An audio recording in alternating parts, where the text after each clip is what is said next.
So guys, great life mindset and good evening. Ganda ng bulaklak ko, no? Piki lang po ito, hindi po ito totoo. Binili ko lang po ito kasi gusto ko i-decorate sa aking dyan sa aking garden. Parang kunyari, ba ang daming bulaklak sa aking roses, pero piki lang po talaga to, fake. Okay?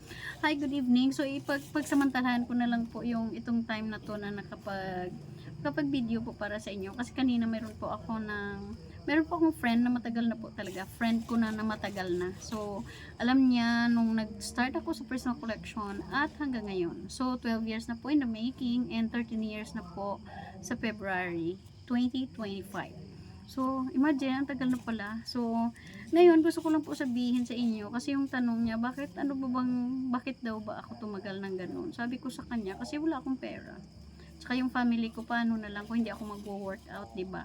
So, sabi ko sa kanya, ang reason ko na kailangan ko pa, although, ano pa daw bang reason ko, graduate naman daw ng mga anak ko, may bahay naman daw ako, may sasakyan naman daw ako, ano pa daw ba talaga ang gusto ko? Sabi ko, hindi pa pulipid yung insurance ko. Hindi pa pulipid yung insurance ko. Yun yung rason, hindi pa pulipid.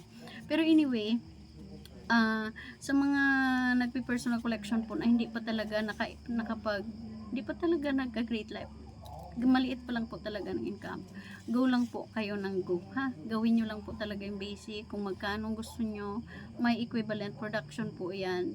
Ang pinakamababa bigay ni PC is 22.5%. So trabahuin nyo lang po yan at laki-lakihan po ang rason bakit po mag-workout. Tandaan, tatanda din tayong lahat. Tandaan ng mga anak natin, mag-aasawa yan. Tandaan, walang magsusupport sa iyo. So while ngayon na medyo malakas pa, gawin nyo na po ang basic na maghanap buhay po para na po sa sarili po natin, personal.